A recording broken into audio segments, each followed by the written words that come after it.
है तो वो 3 किलोमीटर और 12 किलोमीटर से ज़्यादा गया ही नहीं। उसका रीज़न क्या हो सकता है? आपको क्या लगा कि इससे ज़्यादा हम क्यों ऑब्जर्व नहीं कर पाए नीचे जाकर? क्या लग रहा है? ओके, हाँ ये भी है। एक तो क्रस्ट हार्ड है क्योंकि डेंसिटी बढ़ जाती है नीचे जाके। दूसरा रीज़न ये भी है कि प्रेशर बहुत ज़्यादा बढ़ जाता है। जैसे जैसे नीचे जाएंगे प्रेशर बढ़ जाता है। आप देखोगे जैसे हम एटमॉस्फेयर में करेंगे तो एटमॉस्फेयर का भी हमारे ऊपर प्रेशर पड़ रहा है। लगभग हमारा बॉडी का अगर 1 सेंटीमीटर स्क्वायर का एरिया भी देखें तो उस पर 1 किलो का प्रेशर पड़ रहा है लगभग। या इसका एग्जाम्पल देखो, जब हम आपने कुछ वीडियोस देखी होंगी जो एस्ट्रोनॉट अंतरिक्ष में जाते हैं तो उन्हें बिना सूट के बाहर नहीं जाने देते क्योंकि वहाँ एटमॉस्फेरिक प्रेशर है नहीं, तो हमारी जो नसें हैं वो फट जाएंगी। या एक बेसिक सा एग्जाम्पल ये है कि जब आप कभी डायरेक्ट पानी में कूदोगे या जंप करोगे तो आपके नाक में या कान में पानी भर जाता है। उसका कारण क्या है? प्रेशर इम्बैलेंस हो जाता है। तो 3 किलोमीटर सरफेस पे और 12 किलोमीटर जो है समुद्र पे, उससे नीचे हम इस वजह से भी नहीं जा सके। एक तो डेंसिटी, प्रेशर एंड टेम्परेचर, ये भी था। तो डायरेक्ट सोर्सेस में गड्ढा खोदना ज़्यादा वैल्यूएबल नहीं रहा। दूसरा सोर्स था वोल्केनो, ज्वालामुखी। तो ज्वालामुखी जो निकल कर आता है वो लगभग 200 किलोमीटर के आसपास से निकल कर आता है। 200 किलोमीटर बहुत छोटा सा 6400 किलोमीटर के पास में, और 6400 किलोमीटर की है तो बहुत बड़ा अमाउंट है नहीं। दूसरा हम स्टडी करते हैं इसमें जो मैग्मा आता है, लावा आता है। मैग्मा और लावा में कोई डिफरेंस जानते हैं आप? क्या होता है मैग्मा और लावा? क्या होता है? हाँ ठीक है, ठीक है, ठीक है, हाँ ठीक है। तो वो 200 किलोमीटर के आसपास का ही पता पाते हैं। फिर नेक्स्ट हम गए थे जो उल्का पिंड होते हैं। उल्का पिंड को कुछ लोग डायरेक्ट में काउंट करते हैं, कुछ इनडायरेक्ट में काउंट करते हैं। तो उल्का पिंड, पहली बात तो ये कि जो उसकी आउटर लेयर होती है वो बर्न हो गई होती है फ्रैक्शन की वजह से। आउटर लेयर फ्रैक्शन से जब बर्न हो जाएगी तो ज़्यादा, ओके हाँ ये बता दिया। तो वो रिकैप चल रहा है, कल क्या हुआ था।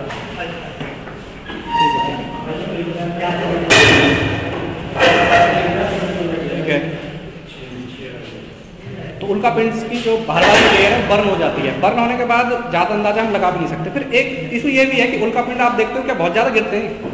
कभी नहीं गिरते। रेयर ही है हम कहीं से उल्का पिंड इकट्ठा कर पाएँ और स्टडी कर पाएँ, तो उससे भी कोई सॉलिड कंक्लूजन हम निकाल नहीं पाए। फिर जो बेसिकली ये आया टेम्परेचर, प्रेशर एंड डेंसिटी। जैसे जैसे हम नीचे जाते हैं टेम्परेचर 2 से 3 डिग्री, तो लगभग 100 किलोमीटर या 200 किलोमीटर नीचे जाने पे पूरा जो अर्थ का इंटीरियर है वो लिक्विड या मॉल्टन फॉर्मेट में आ जाता है।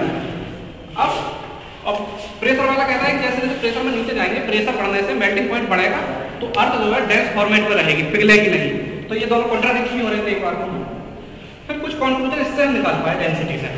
डेंसिटी नीचे जाने पर इंक्रीज होती है और उसके हमने रीजन भी सर्च करे कि क्यों होती है। पहला तो प्रेशर बढ़ता है एक लिमिट के बाद, फिर नीचे जाने पर जो मटेरियल है, जो तत्व हैं उनका भारी तत्व हो जाते हैं, इसकी वजह से बढ़ने लग जाता है। ओवरऑल इन सबसे कोई क्लियर कट कंक्लूजन निकल नहीं पाया था हमारा। अब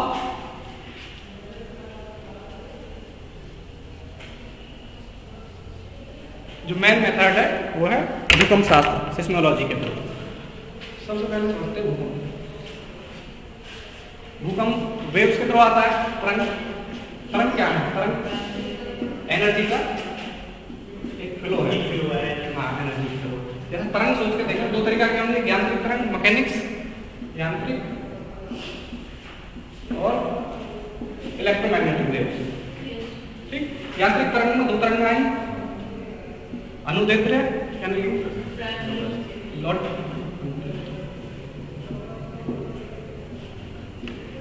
और एक अनुप्रस्थ। थोड़ा सा फिजिक्स का कंसेप्ट है, इसमें यूज होगा, इस वजह से इसे एक बार देख लेते हैं। Latitudinal and transverse. जो ये वाली तरंगें होती हैं ये इस तरीके से चलती हैं। जैसे आगे तरंग जाएंगे तो कण भी आगे जाएंगे इस तरीके से। जैसे आपने कई बार म्यूजिक देखा होगा तो इस तरीके से चल रहा है।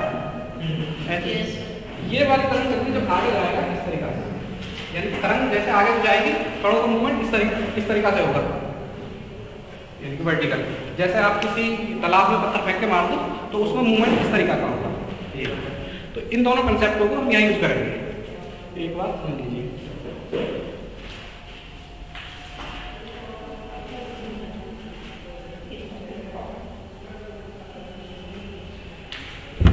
अब कहीं यहाँ से तरंगें पैदा हुई, भूकंप के समय, तो इसको बोलते हैं फोकस। इसका 90 डिग्री एंगल पर यहाँ होगा एपिसेंटर। तो वेव्स जो निकलती हैं, 3 तरीके की वेव्स निकलेंगी यहाँ से, बेसिकली पी वेव्स और एस वेव्स हैं। तो 2 ही वेव्स बेसिकली, जिनको बॉडी वेव्स या विंड वेव्स बोलेंगे। जब ये ही वेव्स लिथोस्फीयर से या इन चट्टानों से इंटरेक्ट करेंगे तो तीसरे तरीका की वेव्स बनेंगी और बोलते हैं एल वेव्स। ठीक है, तो प्राथमिक तरंग, उत्तक तरंग और तृतीयक तरंग। आप गणित में लिख सकते हो, कुछ लिखना चाहो तो। बाकी अभी अब जैसे प्राथमिक पी वेव्स हैं, पी, एस एंड एल, इनके बारे में थोड़ा एल के बारे में कुछ नहीं करेंगे यहाँ पे, क्योंकि पी और एस से ही अर्थ का इंटीरियर पता लगेगा।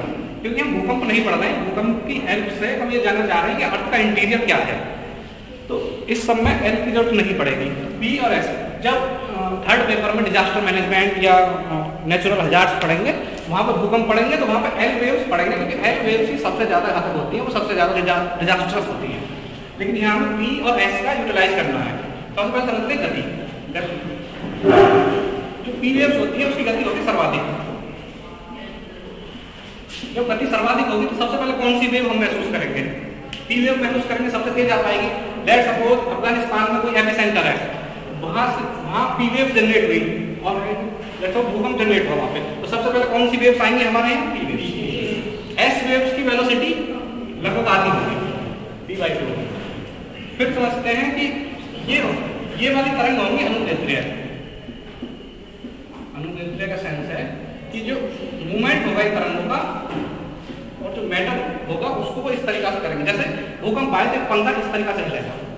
आप जब देखोगे अभी 4-5 दिन पहले जिसका एपिसेंटर अफगानिस्तान में था, जो भूकंप आया था महसूस क्या होता है? पंखे इस तरीका से हिलेंगे, क्योंकि हमारे यहाँ पी वेव्स ही आ पाई थी।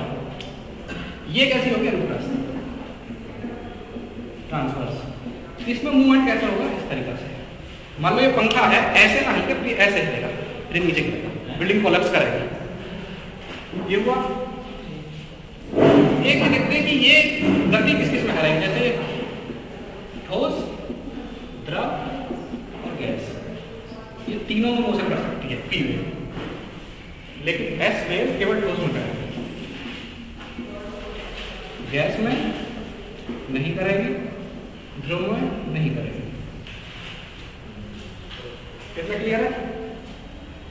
अब एक बात, जब तरंगें चलती हैं तो तरंगों की गति जो होगी तो डायरेक्टली प्रोपोर्शनल होगी घनत्व के।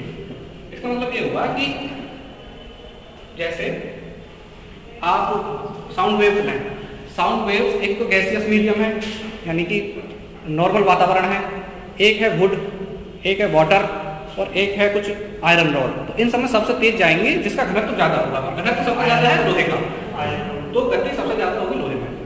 दूसरा जो मार्ग होगा, मान लो कोई वेव्स इस कॉर्नर से उस कॉर्नर जाएगी, तो कैसे जाएगी? डायरेक्ट जाएगी, सीधी जाएगी, इस तरीका से।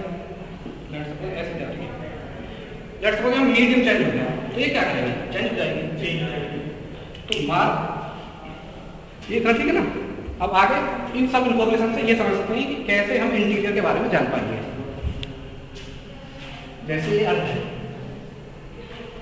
यहाँ से कोई वेव जनरेट हुई भूकंप की, अगर मान लो कोई वेव इस तरीका से गई सीधी, तो इसका क्या मतलब निकाला जाए? जो अर्थ का मैटर है वो एक ही कंटेंट से बना हुआ है, एक ही पदार्थ से बना हुआ है। लेकिन जब हमने ये ऑब्जर्व करी वेव, तो वो ऐसी नहीं थी, वो कुछ इस तरीका से थी, कर्व थी। कर्व क्यों हुई? क्योंकि उसमें रिफ्लेक्शन हो गया, अपवर्तन हुआ है। इससे ये कंक्लूजन निकाला गया कि जो पूरा मैटर है वो एक जैसा नहीं है। तो एक बात क्लियर हुई, जो अर्थ का इंटीरियर है वो बहुत सारे मटेरियलों से मिलकर बना हुआ है। फिर अब एग्जैक्टली पी वेव को यूज करके देखते हैं।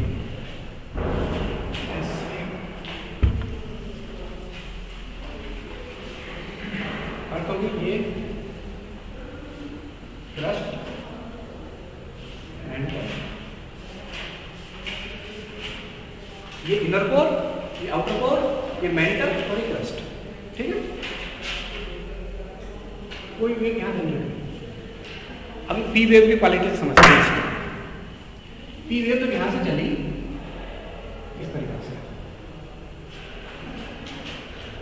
लेट्स सपोज जब पहले यहाँ से जनरेट हुई तब इसकी स्पीड भी 3 किलोमीटर प्रति सेकंड, कुछ भी मान सकते हैं, एग्जैक्टली नहीं, मतलब एग्जाम्पल के लिए, समझने के लिए समझ रहा हूँ, समझिए सर। जब ये यहाँ पर एक लेयर हुई, एक मोहो नाम से साइंटिस्ट हुए, वो स्टडी कर रहे थे पी वेव्स को।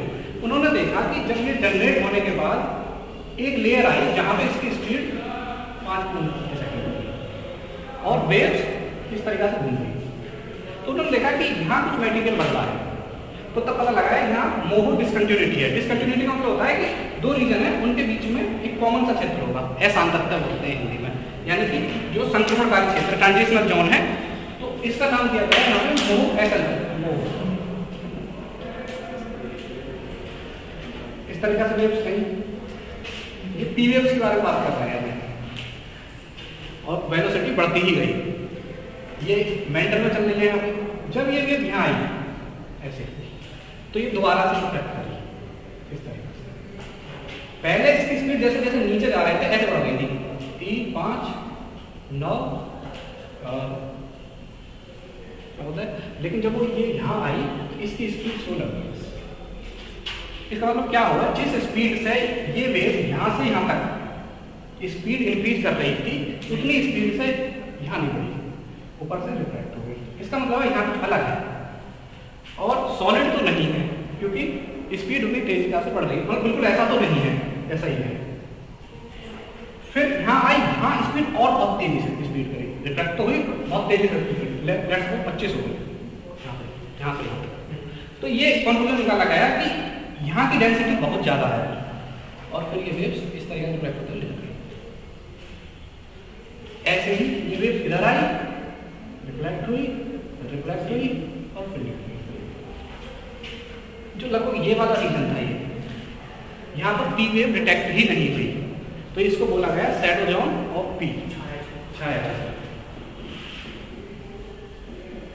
इसको 103 डिग्री से लेकर 145 डिग्री तक लगभग, कई जगह 105 होता है, वो अलग लगे। कोर मैथमेटिक्स तो है ही नहीं ना, आप कह दो कि 30 पे मेंटल शुरू होगा, 30 पे नहीं होगा, वो एवरेज अलग 103 कर लो, 105 कर लो, ये 145 कर लो, जो मन पाए मोटा मोटा अंदाजा, इसको छाया छाया बोला गया। इतना ही क्लियर हुआ पी वेव का। अब इससे 2-3 चीजें क्लियर हो गई। एक तो ये क्रस्ट है, क्रस्ट से ज्यादा डेंसिटी है मेंटल की, यहाँ पे कुछ है, ये समझ अभी आ नहीं रहा है, लेकिन ये सबसे ज्यादा सॉलिड है क्योंकि यहाँ लगभग 25 के आसपास स्पीड पहुंच चुकी है। अब बाकी ज्यादा क्लासिफिकेशन की ये क्या है, इसकी जानकारी एस वेव के थ्रू लगेगी। तो एस वेव कैसे चलेगी, मान लो एस चलेगी, अब मैं ये बदल देता हूँ, कलर बदल देता हूँ। एस चली, एस जब मेंटल से क्रॉस करी ऐसे चली, मान लो पहले स्पीड थी इसकी 1, फिर होगी 2, यहाँ आते आते ऐसे इधर चली, ऐसे फिर इधर चली सेम। जब ये यहाँ आई ऐसे तो आगे नहीं बढ़ पाई।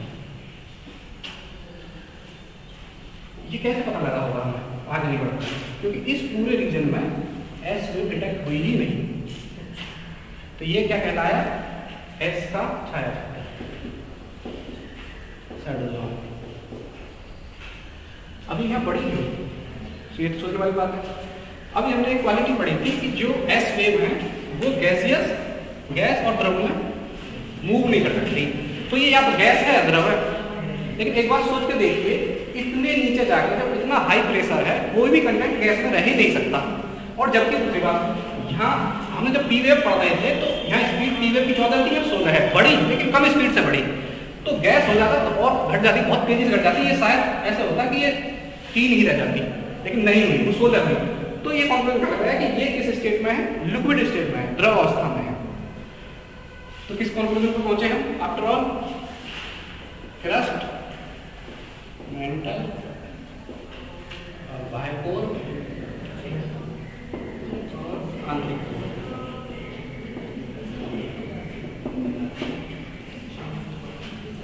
ये तीनों है। यहां तक ये किस स्टेट में है, तीनों एक ठोस में हुए, तीनों सॉलिड स्टेट में हुए। ये वाला किसमें हुआ, द्रव स्टेट में, और ये आंतरिक, ये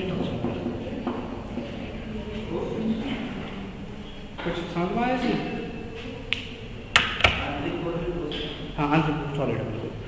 अब हाँ, ये भी कहा है कि जब टेम्परेचर बढ़ रहा था तो आंतरिक कोर क्यों सॉलिड रहा। पहला तो पी वेव्स के थ्रू जस्टिफाई हुआ था। दूसरा, जब टेम्परेचर बढ़ रहा था उसी रेशो में प्रेशर भी बढ़ रहा था, और अंदर आते आते प्रेशर इतना ज्यादा हो गया कि वो मेल्ट नहीं होने दी उसमें। टेम्परेचर चाहे कितना भी हो वो मेल्ट नहीं कर पाया क्योंकि प्रेशर बहुत ज्यादा था इनर कोर में। एक ये हुआ, ठीक है। आगे करेंगे इसका तो साफ ना।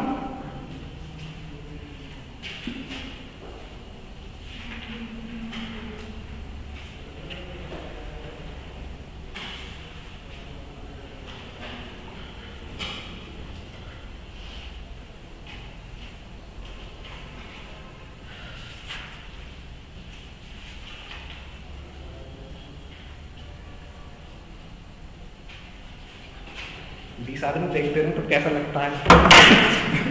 मैं भी कभी उधर बैठता हूँ तो मुझे लगता था कि चलो ठीक है बोलना है बोल शुरू कर, लेकिन चैलेंजिंग है। कल तो मैं बिल्कुल नर्वस हो गया था, आज थोड़ा इंटरेक्टिव हो गई। हमने सबसे पहले पढ़ी ट्रस्ट।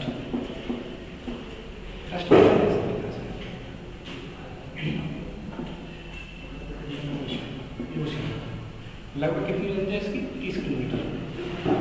क्रस्ट में दो तरीका की क्रस्ट है, एक महाद्वीपीय, एक महासागरीय। जैसे ये महाद्वीपीय है, ये महासागरीय है। जो महाद्वीपीय क्रस्ट होगी वो ये और इसमें ग्रेनाइट होगी, इसमें चट्टान ग्रेनाइट होगी, और महासागरीय की होगी बेसाल्टिक।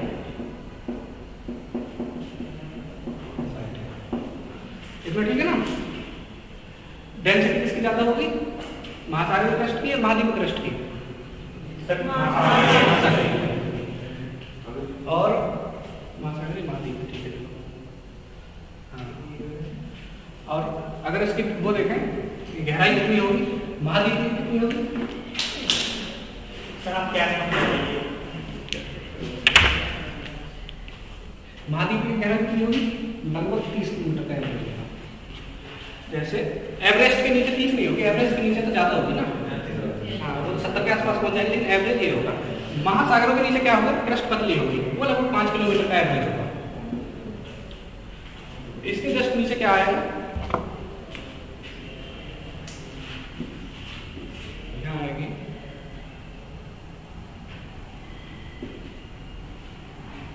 30 किलोमीटर लगभग, 29-30। ये क्या मोह बोलेंगे इसको, मोह डिस्कंटिन्यूटी। फिर आया मेंटल। मेंटल कहाँ तक होगा? लगभग 2900 किलोमीटर तक। ठीक, इसमें भी 2 लेयर बनेंगे, एक तो अपर मेंटल, एक लोअर मेंटल। जो इस लेयर को बनाए इसे बोलेंगे रिपीटी, मतलब इस बॉर्डर लाइन को जो अपर मेंटल और लोअर मेंटल को क्लासिफाई कर रहा है वो रिपीटी को लगाएगा। इसी में लगभग यहाँ 200 किलोमीटर पर, 200 से 400 किलोमीटर पर क्या कौन सी रॉक्स होंगी? एस्थेनोस्फीयर।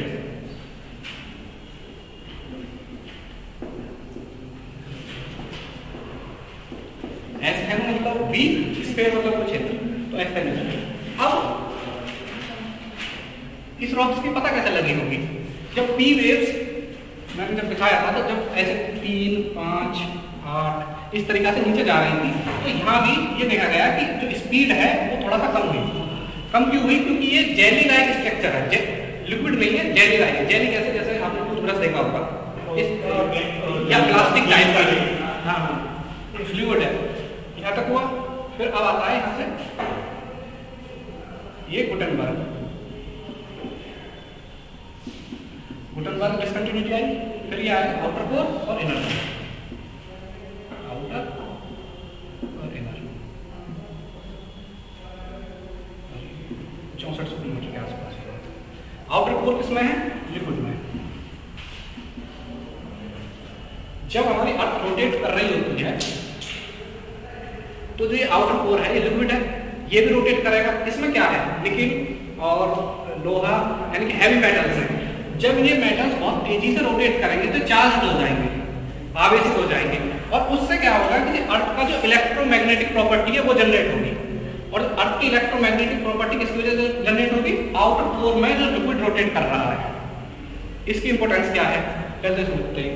जितने भी satellites, cellular phones, electronic device इस समय काम कर रही हैं, सब जो अर्थ की जियोमैग्नेटिक प्रॉपर्टी है उसी पे बेस्ड है।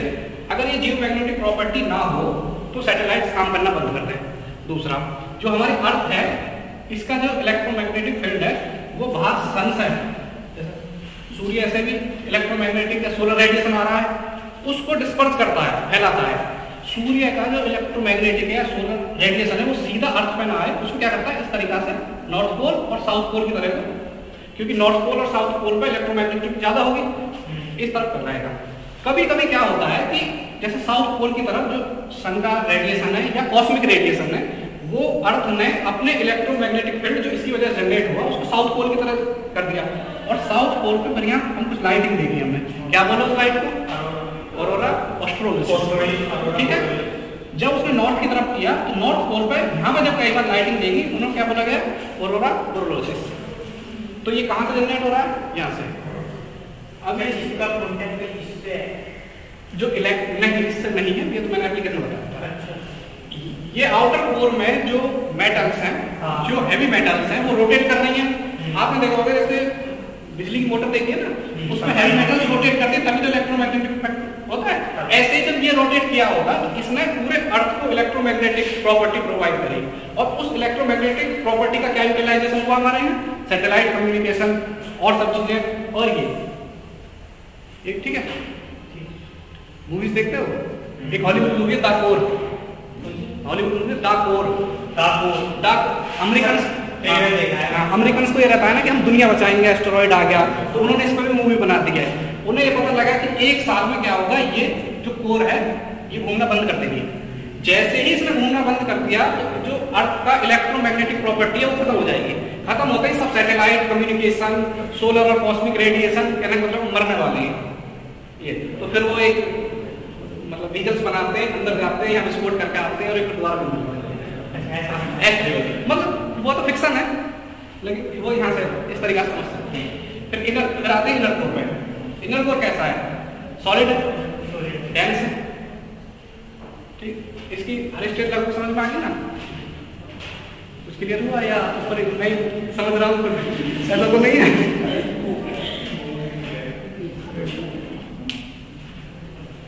आगे चलेंगे।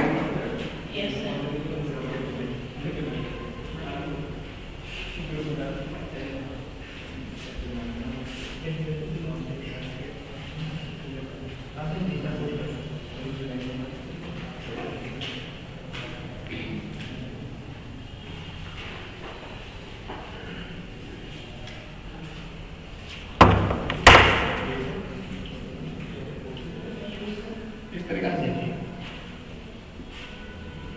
ये सिया,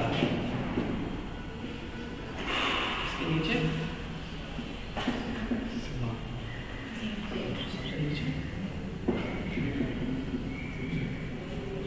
ठीक है। अब तक इंटीरियर समझा, इंटीरियर समझ में आया। अब आगे बढ़ते हैं, इंटीरियर से नेक्स्ट टॉपिक आते हैं, ड्रिफ्टिंग की तरफ। यानी कि जो ये हमारी अर्थ है, जो प्रेजेंट इसका जो प्रेजेंट में उसका, जैसे आप देखो north America, South America, Africa या यूरोप, ऑस्ट्रेलिया, जिस प्रेजेंट स्टेटस में प्रेजेंट में है, क्या ये हमेशा से ऐसी थी या नहीं, तो वो डिबेट कैसे आई है ये समझते हैं। ये कंसेप्ट लगभग पहले से क्लियर था कि सीएन सीमान थे। 1912 में एक वनस्पति शास्त्री हुए, बॉटनिस्ट हुए, बैकर, जलवायु वैज्ञानिक भी थे, और उन्हें वनस्पति का मैप बनाना था कि वनस्पति से मैप कैसे बनेंगे। तो उसके रिलेटेड क्वेश्चन उन्होंने क्या करा, पूरे अर्थ में, पूरे अर्थ पे या पूरे सरफेस पे कुछ ना कुछ स्टडी करनी शुरू करी कि कहाँ कहाँ क्या क्या है। तो सबसे पहले जैसे 0 डिग्री हो गया, 90 डिग्री, तो उन्होंने वर्ल्ड में कोयला या पेट्रोलियम कैसे बनते हैं, कोयला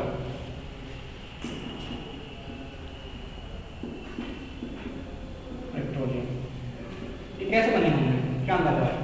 वो बेसिक सा है कि जो है जो वनस्पतियां हैं, जीव जंतु हैं, वो मरे, नीचे दबे और तब ये बने। तो इसमें एक बेसिक सा ये है, जब वनस्पति और जीव जंतु जो फ्रेश वाटर है या मीठा पानी कह लीजिए उसके नीचे दबे तो कोयला बना, और जब खारे पानी के नीचे दबे तो पेट्रोलियम बना। जैसा आप देखो तो पेट्रोलियम ज़्यादातर कोस्ट लाइन्स पर पाया जाता है, क्योंकि जो खारा पानी है समुद्र का उसके नीचे जब कभी भी डेंस फॉरेस्ट दबेंगे पेट्रोलियम बनेगा, और जब कोयला फ्रेश वाटर, रिवर वाटर या जो हिमानियों का वाटर होता है उनके नीचे दबेगा तो कोयला बनेगा।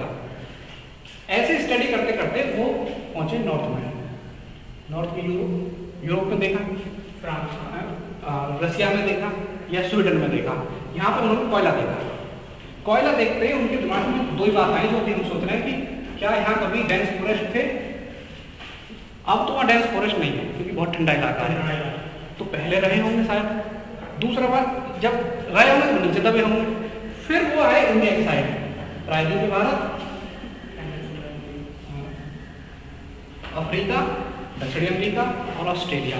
इन्होंने यहाँ पर क्या देखे? कुछ हिमानी या ग्लेशियर डिपॉजिट्स देखे।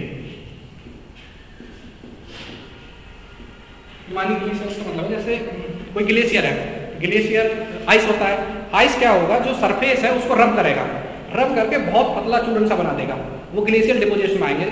फॉर एग्जाम्पल बताऊँ, जो मुल्तानी मिट्टी आप यूज करते हो वो एक तरीका का ग्लेशियर डिपॉजिट है, इतना फाइन होता है। तो इस तरीका के टिल डिपॉजिट बोलते हैं जिनको। टिल डिपॉजिट हम कहाँ देखे? इंडिया में प्रायद्वीप भारत, अफ्रीका, साउथ अमेरिका और ऑस्ट्रेलिया। ये रीजन तो सब गर्म वाले हैं, तो यहाँ हिमालय निक्षेप कैसे आए? तो उनके दिमाग में क्लिक किया कि यार कुछ तो गड़बड़ है। तो उन्होंने दो कंक्लूजन निकाले, पहले 0 डिग्री, 90 डिग्री। उन्होंने कहा या तो किसी ने पृथ्वी ऐसे घुमा दी, ये 90 कर दिया, 0 हो गया। ऐसे पॉसिबल नहीं है ना, ये अगर घुमा दो आप, ये पॉसिबल नहीं है। फिर उन्होंने कहा कि ये भी तो हो सकता है जो नॉर्थ में यूरोप में रसिया या स्कैंडिनेवियन कंट्रीज जहाँ पे हम कोयला देख रहे हैं, वहाँ कभी ना कभी डेंस फॉरेस्ट तो रहा होगा। वो कैसे रहा होगा?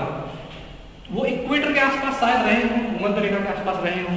जब भूमध्य रेखा के आसपास रहे होंगे तो यहाँ पर डेंस फॉरेस्ट हुआ होगा। फिर यहाँ से ये जगह मूव करी होगी, मूव करके नॉर्थ में पहुंची होगी, तब जाके बने होंगे। जैसे अब इंडिया में जो हिमानी निक्षेप में टिलाइट डिपॉजिट्स हैं वो कैसे आए? हो सकता है इंडिया साउथ में हो या पोल्स के आसपास हो, उस समय आए हो। तो ऐसा कुछ उन्होंने कंक्लूजन निकाला और अपनी थ्योरी देने की कोशिश करी। तो यहाँ से शुरुआत हुई कॉन्टिनेंटल ड्रिफ्ट थ्योरी।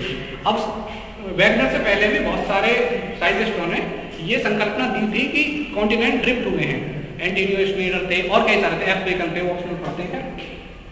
वैगनर ने अच्छा काम ये करा कि उसने केवल सोचा ही नहीं, उसका साइंटिफिक प्रूफ भी दिया।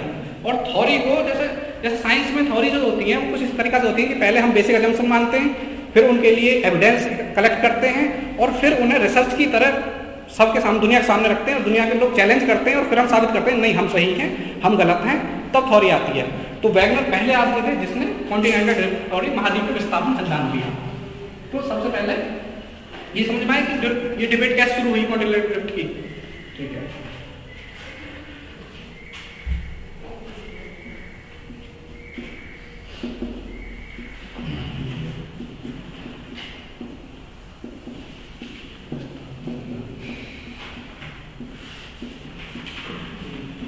वैगनर ने दिया 1912।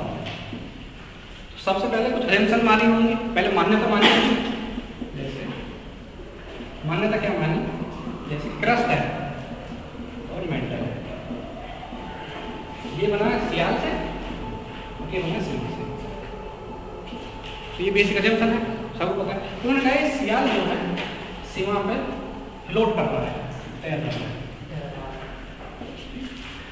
ये पहले अजम्पशन मानी अपनी थ्योरी देने के लिए। फिर उन्होंने कहा कि जब ये रोटेट करे तो कैसे करे होंगे, कुछ फोर्स तो लगा होगा।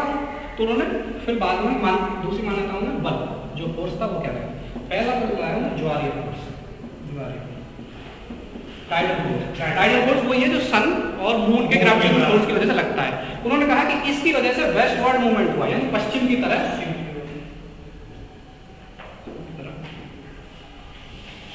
विस्थापन हुआ। दूसरा फोर्स उन्होंने कहा उत्प्लावन, फोर्स ऑफ बॉयंसी। उत्प्लावन का मतलब है कि जैसे पानी में कुछ कंटेंट डालते हैं तो ऊपर को पानी भी मूव करने के लिए फोर्स लगाता है। इसकी वजह से क्या हुआ, जो विस्थापन है वो विषुवत रेखा के आसपास को हुआ। यानी आप देखोगे, जब मैप देखोगे ना, तो मैप पे आप देखोगे ज्यादातर जो लैंड मासेस हैं वो विषुवत रेखा के आसपास ज्यादा है, साउथ में कम है, नॉर्थ में कम है। तो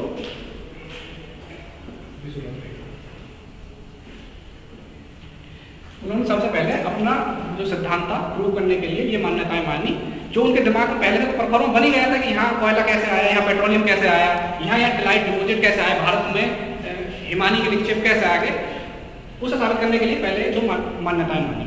ठीक, इतना क्लियर है? तेज तो नहीं चल रहा ना? ठीक है। तुम्हें किसी ने यूपीएससी का प्री दिया तक? एक नहीं दिया, पेपर में नहीं देखा, यूपीपीसीएस दिया है? अरे तुम्हें तो भाई लग रहा होगा।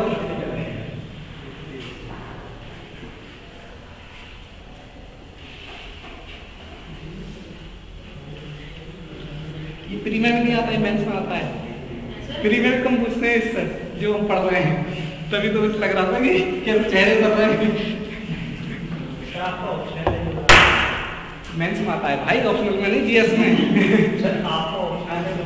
हाँ 3 मेंस दिए थे यूपीएससी के, अगर 3 ही यूपी के दिए, फिर कल बताया था मैम को। और इसी हरियाणा में देखा आया था इसी बार ज्योग्राफी से, जहाँ फेल हो गया था। हरियाणा में बहुत पता नहीं क्या हुआ, मैंने सर दोनों साथ दिए थे, हरियाणा दोनों फेल हुए, संग में इंटर कॉल में नहीं आई। ये समझ में आया ना, यहाँ तक मान्यता है। अब आते हैं कि उन्होंने अपनी थ्योरी कैसे प्लान करी आगे। सबसे पहले उन्होंने ये कहा कि अर्थ जो थी पहले एक पिंड की तरह थी, जिसको उन्होंने पेंजिया बोला। इसके बाद क्या था, ये बृहद महाद्वीप था, सुपर कॉन्टिनेंट था, जिसे पेंजिया बोला। इसके बाहर जो महासागर था, सुपर ओशियन था, उसे पेंथालस बोला।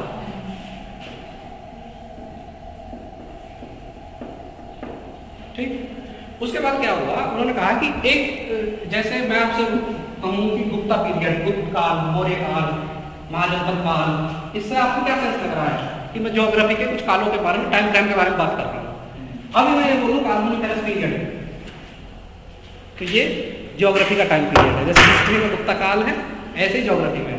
तो आया हुआ कभी करोड़ों वर्ष पहले कार्बोनिफेरस पीरियड में क्या हुआ, जो ये पेंजिया था बीच में से टूट गया, यहाँ से टूटा, और किस तरीके से टूटा,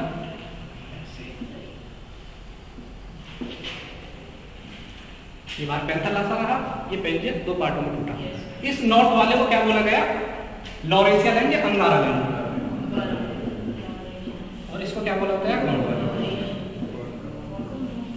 गोंडवाना क्यों बोला होगा, वैगनर में जब वैगनर स्टडी कर रहे थे तो प्रायद्वीप भारत में स्टडी करने के लिए कुछ डाटा उनके पास गया, तो उन्होंने देखा जो प्रायद्वीप भारत छोटा नागपुर प्लेटू है, वहां से डाटा गया, तो वहां पे क्या था कि गोंड जनजाति रहती थी, तो उन्होंने पूरे लैंडस्केप को गोंडवाना ही नाम दे दिया। इस तरह की स्टोरी थी इसके पीछे। ये बीच में जो बना इसको क्या बोला क्या क्या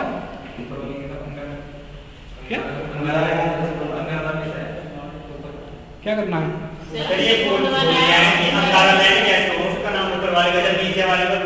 ये कहानी नहीं पता, कहानी उतनी जानो ना तो इसके बारे में। मैं कई बार ये होता है कि ये कहानी क्यों हमने पढ़ी होगी, हर इंडियन ने क्यों पढ़ी होगी, क्योंकि वो इंडिया से रिलेट करती है। सिंपल सी बात ये है। इसका भी जिस कंट्री के नाम पर पढ़ा होगा वो लोग याद करते होंगे कि भाई ऐसे ऐसे हुआ होगा, कहीं पे कोई रीजन होगा, तो ये स्टोरी इस वजह से बताई गई। बाकी ना तो ये स्टोरी आएगी एग्जाम में जो मैंने बताई, ना वो आएगा, ये आएगा। ठीक है, तो आगे चलते, इतना हुआ। उसके बाद क्या हुआ, जो ये अंगारा लैंड है, जो ये नॉर्थ वाला है, ये दोबारा से ब्रेक हुआ। ब्रेक किस किस में हुआ, यूरेशिया एंड नॉर्थ अमेरिका। उन्होंने पहले बताया था कि फोर्स कौन सा काम कर रहा है, जो ज्वारीय वाला टाइडल फोर्स है। तो कुछ इस तरीका से ये यूरेशिया बोलते हैं, और ये जो गोंडवाना लैंड थी ये क्या पार्ट होंगे रोटी, एक तो प्रायद्वीप भारत, एक अफ्रीका और ये साउथ अमेरिका एंड अंटार्कटिका और यहाँ पे ऑस्ट्रेलिया। इस तरीका से टूटा। अभी तक जो प्रेजेंट डे सेटलमेंट है वो नहीं हुआ है। ये सब पार्ट्स अभी भी पोल्स की साइड है, इंडिया नॉर्थ की साइड जाएगा इस तरीका से। ये वेस्ट की साइड जाएगा, साउथ अमेरिका। नॉर्थ अमेरिका ज्यादा तेजी से वेस्ट की साइड जाएगा। जब ये North America South America west की साइड जाएंगे तो यहाँ क्या बनेगा, अटलांटिक ओशियन। जब इंडिया नॉर्थवर्ड मूवमेंट करेगा तो ये जो जगह स्पेस बनेगा ये क्या बनेगा, इंडियन ओशियन। ठीक है। इसमें सबसे बात अच्छी ये रही जो अंटार्कटिका था ये मूव नहीं करा। आप अभी भी देखोगे कि सबसे ज्यादा लैंड मास नॉर्थ हेमिस्फीयर में, नॉर्थ मतलब उत्तरी गोलार्ध में है, दक्षिणी गोलार्ध में, उत्तरी गोलार्ध में। लेकिन जो नॉर्थ पोल है वो ओशियन है और साउथ पोल जो साउथ हेमिस्फीयर है उसमें ज्यादा ओशियन है, लेकिन साउथ पोल फिर भी क्या है, महाद्वीप है, क्योंकि मूव नहीं किया उस समय। जब ये नॉर्थ अमेरिका और साउथ अमेरिका मूव करे क्या होना, अटलांटिक। इंडिया नॉर्थवर्ड मूव करा, हिंद महासागर, ये यहाँ वहां। जो पैंथालासा था वो कहाँ गया, जब ये फैलेंगे पैंथालासा सुपड़ेगा, उसी को पैसिफिक ओशियन कहा गया बाद में। ठीक है ना, आगे चलें। ये समझ में आया ना किस तरीका से वैगनर अपनी बात को आइडेंटिफाई कर रहे हैं। क्या ये पता नहीं, ये वैगनर भी नहीं बता पाया। ये क्रिटिक जब क्रिटिक्स लिखेंगे ना इसकी सीमाएं लिखेंगे तब लिखेंगे कि वैगनर क्यों नहीं बता पाया। तब ये भी लिखेंगे कि नॉर्थ कोई क्यों गया, इनकी रेट क्या थी, कि कौन तेज गया कौन मंदा गया। जैसे आप देखोगे कि अटलांटिक ओशियन इस तरीका से है, एस शेप में है। इसका एक मतलब ये है कि नॉर्थ अमेरिका ज्यादा तेजी से अंदर पहुंच गया, साउथ अमेरिका पीछे रह गया। वैगनर भी नहीं बता पाया कि क्यों गया।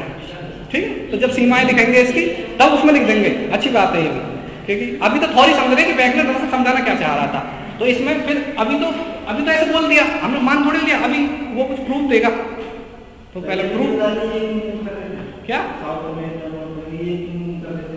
कुछ नहीं बताया भाई वैगनर ने, उसने बस प्रूफ दे दिए कि ऐसा रहा होगा, क्योंकि देखो ये प्रूफ है। जब हम क्रिटिक्स लिखेंगे उसने बताया कि फोर्सेस कौन कौन से काम कर रहे हैं, वो बता दिया, बात खत्म करी और बाद में कुछ सबूत दे दिए कि देखो इस वजह से हुआ। जब हम इसकी आलोचना लिखेंगे सेम लिखेंगे कि वैगनर ये क्यों नहीं बता पाया कि कौन ज्यादा स्पीड से गया कौन कम स्पीड से गया, ये गया ही क्यों नहीं। तो ये सब इसकी क्रिटिक्स में पढ़ेंगे। इस तक कोई डाउट है? ठीक है, आगे चलते हैं।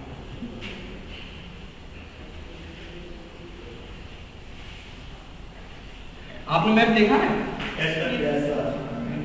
कभी ये कोशिश करिए मिला के देखें, मिल जाते हैं वो, लगता है जैसे नॉर्थ अमेरिका है, मिल जाते हैं। सबसे पहला सबूत उसने यही दिया। दरअसल वो वैगनर ने नहीं दिया था, वैगनर के बाद में दिया था। वैगनर के बाद क्या हुआ,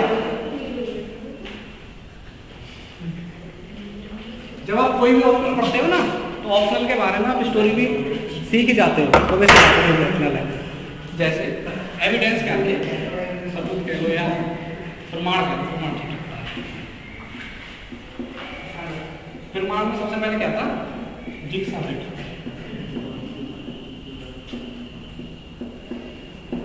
वैगनर के कुछ समय बाद एक साइंटिस्ट थे जो, मतलब स्टोरी बता रहा हूँ कनेक्ट करना, वो कुछ अपना पजल कर रहे होंगे, कुछ रिसर्च कर रहे होंगे। उनका 8 साल का लड़का था, वो उन्हें बहुत डिस्टर्ब कर रहा था। तो साइंटिस्ट ने क्या करा कि कोई पजल उस बच्चे को पकड़ा दी कि ले इसे सॉल्व कर दे, और उसने कहा चलो शैतान से पीछा छूटा, अब आराम से अपना टास्क करता हूँ। उस बच्चे ने क्या किया कि मैप को उस पजल के चक्कर में, पजल तो करी नहीं, उसने मैप को इस तरीका से लगा दिया, जैसे ये समझो अफ्रीका ऐसे मिला के दिखा दिया उसने। तब उस साइंटिस्ट के दिमाग में आया कि वैगनर भी तो यही कह रहा था।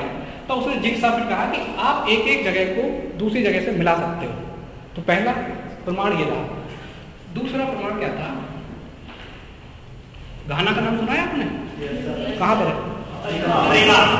अफ्रीका में, वेस्ट अफ्रीका में। और गोल्ड कोस्ट,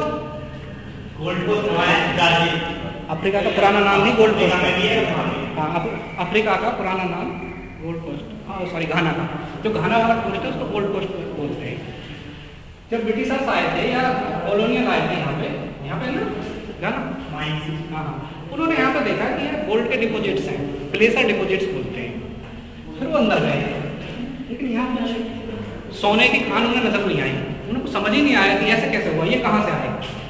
बाद में जब रिसर्च हुई तो पता लगा कि अब जो ब्राजील है, ब्राजील में गोल्ड की माइंस हैं, तो जब ये मिल रहे होंगे एक दूसरे से कनेक्ट होंगे तो यहाँ की रिवर्स जब यहाँ जाके घूम के जाती होंगी, यहाँ डिपॉजिट करते हैं प्लेसर, जो सोना होता है ना प्लेसर डिपॉजिट के फॉर्मेट पाया जाता है। प्लेसर डिपॉजिट मतलब कि नदियों से ले जाके कहीं सबमिट कर दी गए इस तरीका से, तो गोल्ड ऐसे यहाँ पाया गया। तो ये सबूत रहा, क्या बोलेंगे इसे,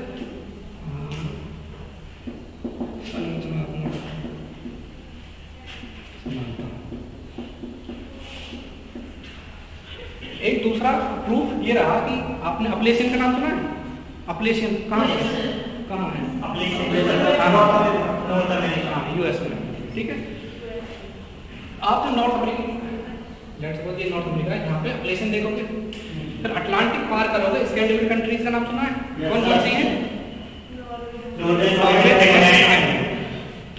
ये जो अपलेशियन है यहाँ पे, जो इसकी हम भूभौतिकी या संरचना को देखें, इसकी सेम विशेषता जो नॉर्वे, फिनलैंड, स्वीडन में रेंजेस हैं, स्कैंडिनेवियन रेंजेस सेम मिलती हैं बिल्कुल, तो इसकी प्रॉपर्टी और इसकी प्रॉपर्टी सेम है। तो क्या ये कभी समान रहे होंगे? तो वैगनर ने साबित करा कि हाँ ये मिले हुए थे सब। अब एक बड़ा शानदार प्रमाण उन्होंने लिया, जैसे कुछ जीव का एग्जाम्पल लिया, एक लैमिंग नाम से, लैमिंग नाम से ये समझे स्कैंडिनेवियन चूहा है, जैसे चूहा होता है स्कैंडिनेवियन द्वीप में चूहा पाया जाता है। जैसे हम हैं, हम ह्यूमन बीइंग्स हैं, तो हम इवॉल्व हुए। इवॉल्व कैसे? हमारा दिमाग धीरे धीरे डेवलप हुआ है, तो हम बहुत सारी चीज़ें सीखने लग गए हैं। लेकिन जब हमारा दिमाग इतना इवॉल्व नहीं हुआ होगा तो हमें बेसिक समझ होगी कि हमें कैसे मूव करना, कैसे खाना, कैसे क्या करना, जैसे प्रेजेंट में एनिमल्स में होती है। हम तो इवॉल्व करें, लेकिन हर जानवर थोड़ी कर पाया। हर जानवर जब एवोल्यूशन में पैदा हुआ होगा बिल्कुल वो ऐसे ही रिएक्ट करता होगा जब कर रहा होगा।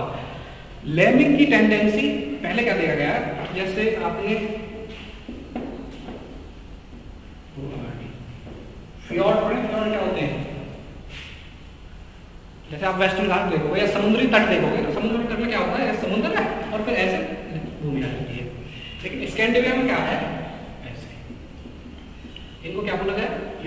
फ्योर्ड।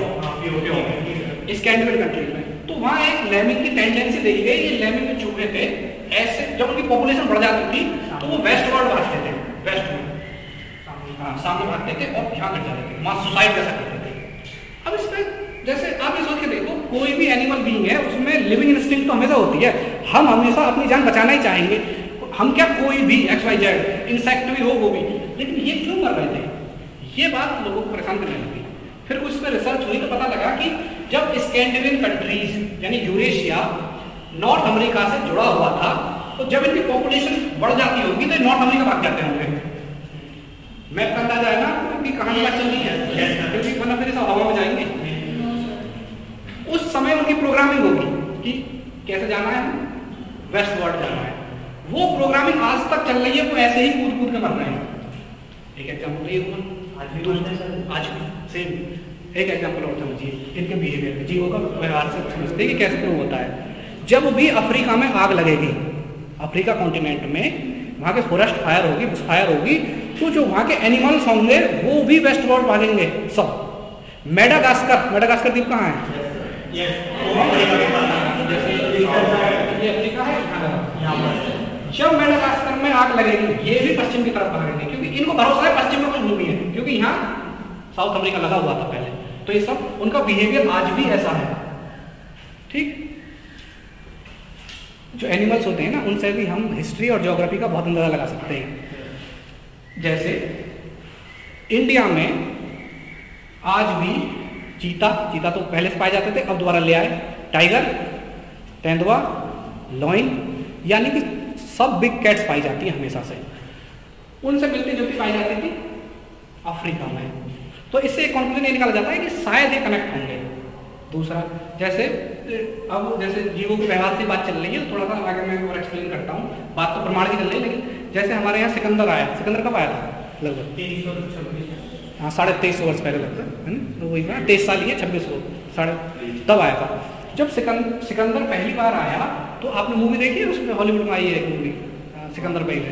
जब वो इंडिया आया, इंडिया से कैसे वापस गया है, लास्ट में जब हार के गया है तो उसमें क्या दिखाया गया है कि बहुत ज़्यादा डेंस फॉरेस्ट है इंडिया में, मतलब वनस्पतियाँ और पेड़ पौधे पक्षियाँ बहुत ज़्यादा हैं। और वो आया किस रीजन में होगा, सोच के देखो, जो नॉर्थ वेस्ट में क्या इतनी वेजिटेशन है? नहीं है ना, हाँ डेजर्ट एरिया, लेकिन तब था, उस टाइम था, मूवी में तो ये दिखाया गया। और कुछ प्रूफ तो ये कहते हैं जब वो आया, जैसे मंकी है, मंकी हमारे यहीं पाया जाता है, यूरोप में नहीं पाया जाता, तब उसकी आर्मी आई तो उसे लगा कि इंडो की सेना है, मंकियों को देख के, और वो छटपट आ गई। इसको हिस्ट्री में ऐसी चीज़ें नहीं दिखाई जाती ना, मसालेदार बातें हैं। तो आप देखोगे 300 मूवी देखिए, 300 हॉलीवुड की एक देखिए, वो 300 मूवी एक हॉलीवुड में, उसमें लास्ट में जब वो हार नहीं रहे होते तो कुछ जादूगर बुलाए जाते हैं। हाँ जादूगर बुलाए जाते हैं जो काला जादू करते हैं। और हाँ आप मूवी देखो तो उसमें एक बहुत बड़ा पशु लाया जाता है, और वो दरअसल राइनो होता है, वो दरअसल इंडियंस होते हैं। मतलब आप ठीक से देखोगे वो जादूगर होते हैं, इंडियंस होते हैं। और वो नॉर्थ वेस्ट में ही राइनो पाया जाता था उस समय। आप इंडस वैली सिविलाइजेशन की जब मोहर देखोगे उसमें भी राइनो है, राइनो यानी गैंडा, उसमें भी गैंडा है। तो इस तरीका के प्रूफ्स ज्योग्राफिकल स्टडीज में काफी हेल्प करते हैं। ठीक है, पहला जिक्सा बिट संरचनात्मक जीव। अब कुछ वनस्पति देख लो।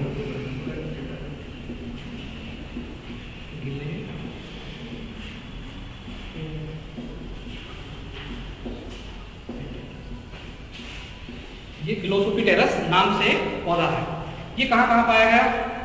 जैसे हाँ एक देखो, जैसे जियो पे था, तो जो कॉन्टिनेंट्स जुड़े हुए थे एक समय पे, जैसे south America, Africa, peninsular India, Australia, ये सब जुड़े हुए थे।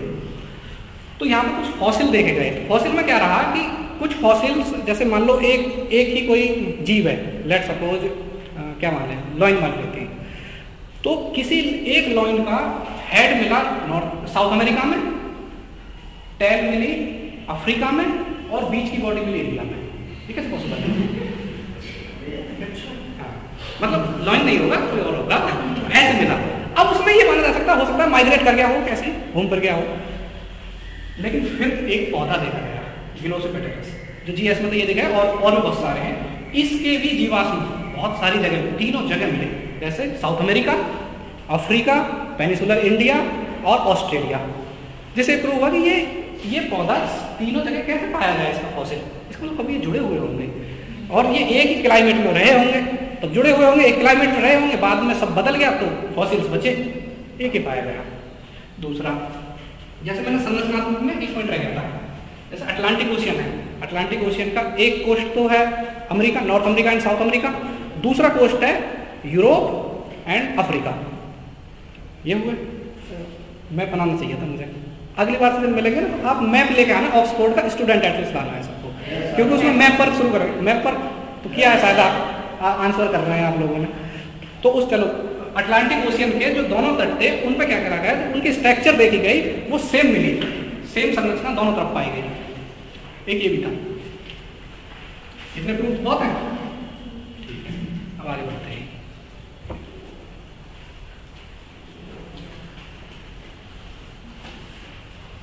स्पीड तेज नहीं है?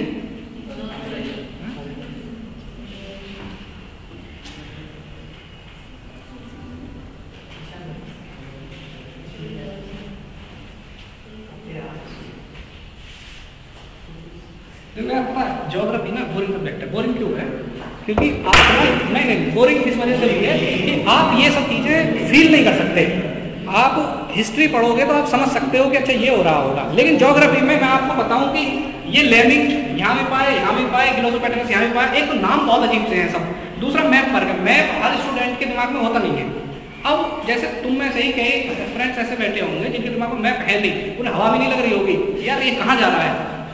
तो मैं क्योंकि मेरी स्टार्टिंग में तो अब मैं समझ पा रहा हूँ कि मुझे कैसे आगे बढ़ना था। मुझे मैप से सब ये समझानी थी, लेकिन शुरुआत में हो गया, आगे से मैं मैप से ही बना के सही से बना के तब समझाऊंगा, लेकिन अभी तो ये समझ लो।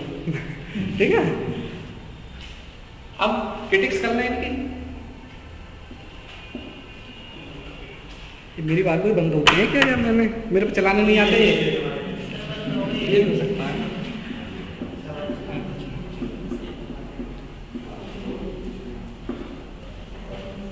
आलोचना में सबसे पहले तो जो अजम्पशंस थी, तुमने जो मान्यता मान ली वही गलत मानी, पहली आलोचना वहीं से आती है। जैसे उन्होंने कहा कि जो ज्वारीय टाइडल फोर्स है उसके थ्रू मूव किया, रिफ्टिंग एंड ड्राफ्टिंग, विस्थापन और विखंडन ज्वारीय फोर्स के थ्रू होगा। ज्वारीय फोर्स कहाँ से लगा? सन से और मून से। अब आप सोच के देखो, अब कभी टाइडल फोर्स होता है तो किसका मूवमेंट होता है? ज़्यादा से ज़्यादा पानी का। पानी तो मूव करता है, कब होता है? महीने में 2 बार, जैसे पूर्णिमा और अमावस्या के दिन क्या होता है, टाइडल फोर्स सबसे ज़्यादा होता है और पानी सबसे ज़्यादा मूव। आपने देखा कि उस टाइडल फोर्स से आदमी उड़ गए हों? ऐसा देखा है कभी? हाँ, कोई कोई आदमी बौरा जरूर जाता है, क्योंकि नहीं ये साइंटिफिक है, क्योंकि हमारे फ्लो में क्या है, फ्लूइड बह रहा है, मतलब खून बह रहा है। जब टाइडल फोर्स ज़्यादा होगा तो कई बार इसका बैलेंस कुछ लोगों पे उल्टा पड़ जाता है, तो वो बौरा जाते हैं। तुम देखोगे पूर्णिमा और अमावस्या पे कुछ लोग बौराए घूमते हैं, उसका कारण ये है। तो अब लेकिन आदमी तक उड़ नहीं रहा। अब वैगनर ने क्या करा, पूरा कॉन्टिनेंट तोड़ दिए। ठीक क्या हुआ? हाँ, वो तो अलग है। अब जैसे हम आलोचना पढ़ेंगे ना, तो ये लगेगा कि वैगनर कतई बेवकूफ आदमी था, उसने बिल्कुल गलत थ्योरी दे दी। बाद में वो सही साबित हुआ, लेकिन आप एक बात सोच के देखो, 1912 में वो व्यक्ति साइंटिफिक बात कर रहा था, वो ये मान रहा था कि अर्थ गोल है। लोग तो आज भी फ्लैट मानते हैं, आज भी उन्हें लगता है कि ऐसे अर्थ है, हम यहाँ चलेंगे तो ऐसे गिर जाएंगे नीचे, या हम तो ये सोचते हैं कि ये अर्थ है गोल, जो आदमी ये रहा वो नीचे क्यों टपक जाता है। तो हम तो आज भी इतना साइंटिफिक नहीं सोच पाते, वो आदमी। और आज सब है, सैटेलाइट इमेजेस हैं, सब चीज़ें हैं और साइंटिफिक चीज़ें हैं। उस समय कुछ नहीं था उनके पास, कंप्यूटर मॉडलिंग, तब वो आदमी साइंटिफिक सोचा। तो जो बौरा जाते हैं ना पूर्णिमा पे आज भी, वो 1912 से पहले के मतलब नहीं बौरा साइंटिफिक है, वो कुछ और समझ लेते हैं उसे। बौरा क्या? चलो क्रिटिक्स में सबसे पहले जो टाइडल फोर्स है, जो ज्वारीय क्या जो टाइडल फोर्स है, ज्वारीय बल है, उसके थ्रू एक आदमी तो उड़ नहीं पाता, सिवाय पानी इस समय होता। और वैगनर ने क्या कहा, नहीं इससे पूरा कॉन्टिनेंट टूट गया, और टूटा ही नहीं, मूव भी किया। ठीक है। दूसरा फोर्स जो फोर्स ऑफ बायोन्सी है, यानी उत्प्लावन बल है, उसको साइंस रिकॉग्नाइज इस तरीके से करती ही नहीं। तो दोनों फोर्स ही गलत हैं। यार आप क्या बात कर रहे हो? आर्किमिडीज का सिद्धांत तो जैसे, अच्छा ठीक है, आपने लेट्स सपोज एक ब्लॉक है, वुड ब्लॉक, लकड़ी का टुकड़ा है, या आप ही कूद गए इसमें, ठीक? जब आप कूदोगे तो पानी क्या आपको नीचे खींच लेगा या ऊपर एक बार नीचे भेजेगा, उसके बाद ऊपर भेजेगा, वो जो ऊपर भेजेगा ना वही है। तो सबसे पहले ये फोर्स ही इनसफिशिएंट है जो ये प्रूव कर सकें कि रिफ्टिंग और ड्राफ्टिंग हुई थी, यानी कि विखंडन और विस्थापन हुआ था। ये हुआ। दूसरा जो सबसे बड़ी क्रिटिक्स आई है, एक क्रिटिक्स ये आई कि जैसे जब आदमी पॉपुलर हो जाता है ना, तो वो सोचता है कि मैं पूरी दुनिया का ज्ञान बांटूं सब में और मैं सब बता दूंगा। वो करने वाले क्या थे वैगनर, जो वेजिटेशंस हैं, वनस्पति हैं, उनका मैप बनाने वाले थे। लेकिन बता ये दिया तो अच्छा सा लगा ही होगा कि देखो मैंने ज्योग्राफी में खलबली मचा दी। फिर उन्होंने कहा नहीं इतने पे नहीं रुकूंगा। 10 साल बाद पता उन्होंने क्या करा, उन्होंने कहा कि जैसे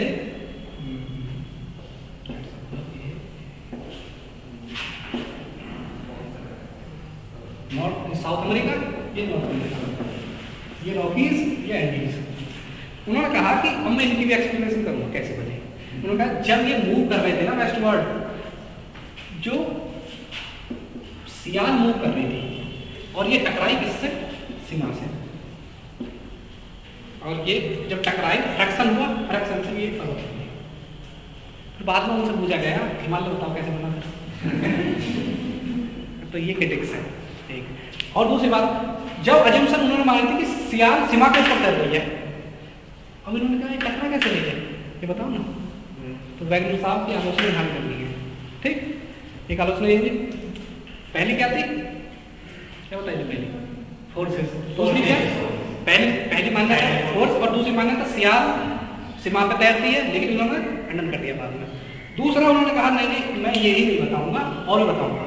आगे वो आगे बढ़े, जैसे आपने आइलैंड्स देखे, ये जापान वाले आइलैंड आर्क्स देखे, द्वीप समूह देखे, कहाँ लोकेशन में ट्रेस कर पा रहे हो कहाँ पर है? ऐसे कैरेबियन आइलैंड्स देखें, ये यहाँ जहाँ की वेस्ट इंडीज टीम है, वो बहुत सारे आइलैंड्स हैं, वो जो टीम बनाते हैं। उन्होंने कहा कि जब ये मूव कर रहे थे ऐसे, तो कुछ पार्ट धीमा पड़ गया, पीछे रह गया, वो आइलैंड्स है। मतलब वही है ना कि जब आदमी पॉपुलर होता है तो और आ जाता है कई बार, वो कुछ का कुछ बताने लग जाता है कि मैं सब बताऊंगा। तो ये क्रिटिक्स मारे। दूसरा, अब जो वो ये बता रहे थे शुरू में, अब वो क्रिटिक्स करते हैं। जैसे उन्होंने एक स्पेसिफिक टाइम पीरियड में कहा कि ये कॉन्टिनेंट जो था, पेंजिया जो था, ड्रिफ्ट गिरा था, मतलब विखंडित हुआ, टूट गया था। तो उनसे पूछा गया कि इसी टाइम क्यों हुआ, ये बताओ, उससे पहले क्यों नहीं हुआ? तो कोई जवाब नहीं था उनके पास। फिर दूसरा कहा गया कि आप ये बताओ कि चलो टूट गया, टूटने के बाद जो उनकी डायरेक्शन थी, स्पीड थी, इनके बारे में तो कुछ बताओ। वो भी नहीं बता पाए। कुल मिला के सब लोगों ने कह दिया कि नहीं वैगनर बेवकूफ़ बना रहा है। बाद में जब स्टडी हुई, रिसर्च हुई, जब पता लगा कि नहीं वैगनर बता तो सही रहा था, लेकिन एक्सप्लेनेशन कुछ गलत थी। तो ऐसा हुआ। प्लेट टेक्टोनिक आएगी बाद में, इसके बाद सी फ्लोर स्प्रेडिंग आएगा, फिर आएगा वो पूरा चुंबक पैलियो जियोमैग्नेटिक आएगा, उसके थ्रू फिर प्लेट टेक्टोनिक आएगी। और ये लगभग 1960-65 में आया। ये 1912 में बता गए, 1960-65 में सुपर कंप्यूटर आ चुके हैं, उनके थ्रू मॉडलिंग की गई है, तब पता लगाया गया कि नहीं वैगनर ठीक करा था, बस फोर्स बदल दिए गए थे कि एक्सप्लेनेशन सही कर दिया गया था। अब जैसे इतना सब पढ़ा, उसमें तैतीस सागर आया था बीच में। तैतीस सागर कहाँ गया? भूमध्य सागर हो गया ना, ठीक है। आपने पेंगोंग लेक देखी है? 3 इडियट मूवी देखी है? लास्ट सीन कहाँ शूट हुआ है? लद्दाख है। लद्दाख है या समुंदर है? तो समुद्र सा लगता है ना, तो वो भी 33 सी का एक अवशेष है। पेंगोंग लेक खारी लेक है। खारी लेक आप सोच के देखो, ऊपर क्षेत्र में जहाँ ग्लेशियर से वहाँ कैसे हुई होगी। तो इसके एक्सप्लेनेशन दिया जाता था। तो 33 सागर था, वो अवशेष के रूप में एक तो भूमध्य सागर और ये पेंगोंग लेक। आप पेंगोंग लेक का बैकग्राउंड देखोगे, वो बिल्कुल ओशियन जैसा दिखता है, नीला नीला दिखता है। तभी मैं 3 इडियट्स का जिक्र करा कि वो तो खैर इतनी पॉपुलर मूवी सब जानते हैं, मार शूट हुई है, इस वजह से बता भी दिया। ऐसा है, ठीक है। इतना आज इतना ही करें। क्वेश्चन लिखोगे कुछ? ठीक है, क्वेश्चन लिखो।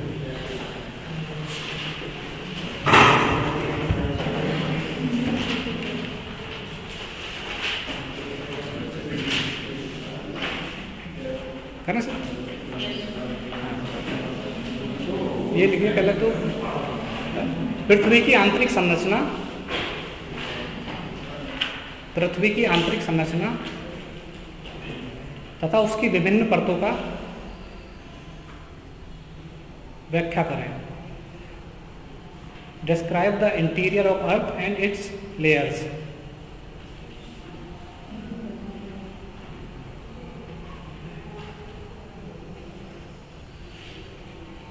एक और लिख लीजिए, फिर थोड़ा सा इस पर डिस्कस कर लेंगे।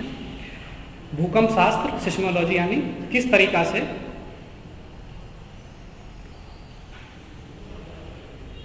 पृथ्वी की आंतरिक संरचना को स्पष्ट करने में सहायक है। How is seismology helpful in providing the information regarding interior of earth.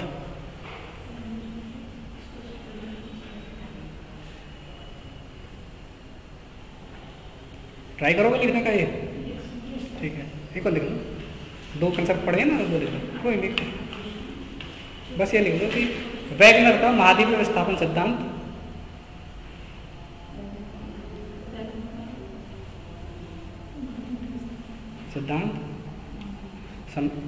की आलोचनात्मक व्याख्या कीजिए। क्रिटिकल एग्जामिन करना है।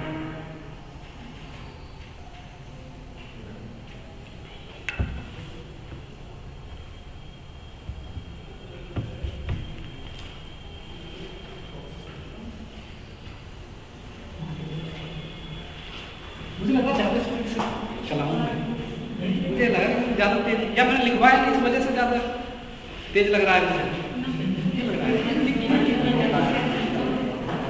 चलो एक कंसेप्ट और समझ लो, टाइम थोड़ा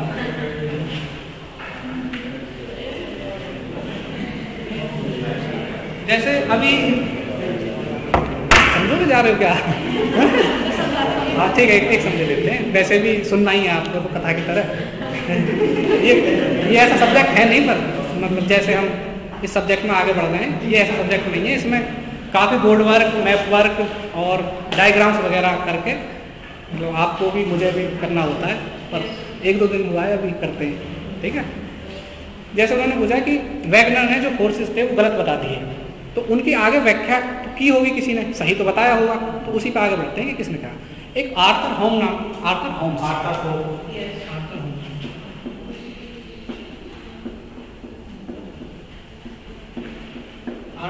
व्यक्ति को हॉब्स उसमें आता है जब हम वो पढ़ते हैं कि पूरी दुनिया स्वार्थी है। हॉब्स कहता है कि सब स्वार्थी हैं, तुम भी स्वार्थी, मैं भी स्वार्थी, एक भी काम हम बिना स्वार्थ के नहीं कर सकते। जब आप शायद एथिक्स पढ़ोगे ना तो उसमें हॉब्स को पढ़ोगे। सबकी अपनी अपनी थ्योरी है भाई, तुमने क्यों मान लिया वो ठीक कह रहा है? ये है एजम्पशन सर, तुमने क्यों माना? तो आर्थर होम्स ने सामान्यीकरण सिद्धांत दिया।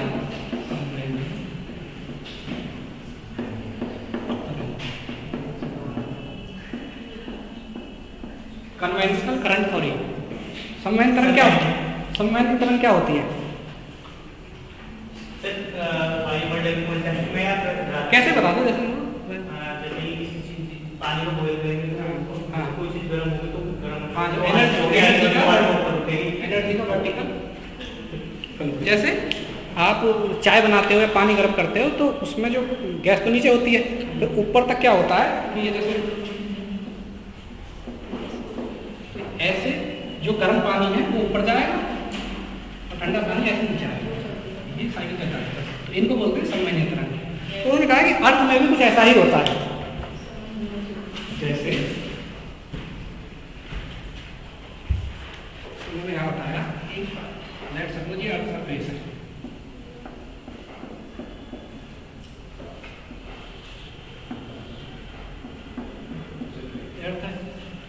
कहीं पे एस्थेनोस्फीयर होगा या कोई हॉट स्पॉट हो सकता है, तप्त स्थल हो सकता है। तो यहाँ से जो हीट है, एनर्जी है, वो इस तरीके से ऊपर जाएगी, ठीक। और ये ऐसे मूव होती है।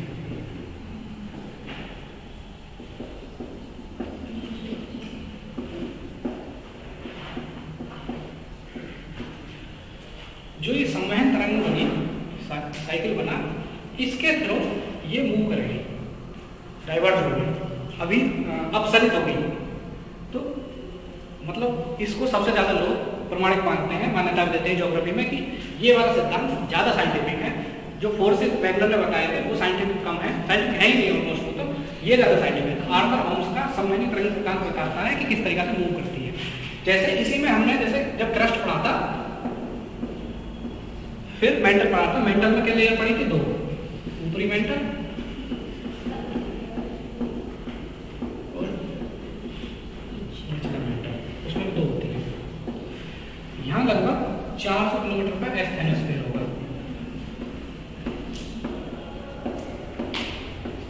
ठीक। जो क्रस्ट और ऊपरी मेंटल की ऊपरी बात, ये बात, इसको बोला गया लिथोस्फीयर, स्थल मंडल। और स्थल मंडल का एक छोटा सा पार्ट बोला जाएगा प्लेट। जब इस एस्थेनोस्फीयर से संवहन तरंग चलेंगी तो ये प्लेट मूव करेगी, जैसे आपके, ठीक है ना। तो आर्थर होम्स ने प्लेटों के मूवमेंट में कौन कौन से फोर्सेस काम करते हैं उसके बारे में एक्सप्लेन किया। ये क्या बाद में आया है। उसके बाद सी फ्लोर स्प्रेडिंग आई है, यानी कि जो महासागरीय तल हैं वो कैसे स्प्रेड करते हैं। फिर जो बहुत सारी रॉक्स हैं उनका जो मैग्नेटिक प्रॉपर्टी है उसको स्टडी करते हुए पता लगाया कि कैसे मैग्नेटिक फील्ड एक समय सेम थे। तब जाके प्रूव हुआ कि वैगनर सही कहते हैं, मूवमेंट हुआ था। लेकिन जैसे वैगनर बताते ऐसे नहीं हुआ था, ठीक। वैगनर का क्वेश्चन लिख लिया था ना, करोगे? हम कम में लग गया, परसों तो नहीं आएंगे, नेक्स्ट वीक मैप लेके आना। इस बार एक काम और करते हैं, मैप वर्क करना शुरू करेंगे। और दूसरा ये है, देखो मेरा दूसरा दिन था इस पर, अभी रुक जाओ यार, एक थोड़ा सा तो और कथा समझाओ क्यों भाग रहे हो, रुको अभी। देखो ये मेरा दूसरा दिन था। पहले दिन तो मैं थोड़ा ज़्यादा नर्वस था, और जैसे मैं पहले इंटरव्यू में नर्वस था ऐसा ही नर्वस था कल भी। लेकिन ऐसे और कर रहा हूँ कि ज्योग्राफी इंटरेस्ट से पढ़ाऊँगा, इतनी कहानियाँ सुनाऊँगा ज्योग्राफी की कि मज़ा आ जाएगा। Thank you.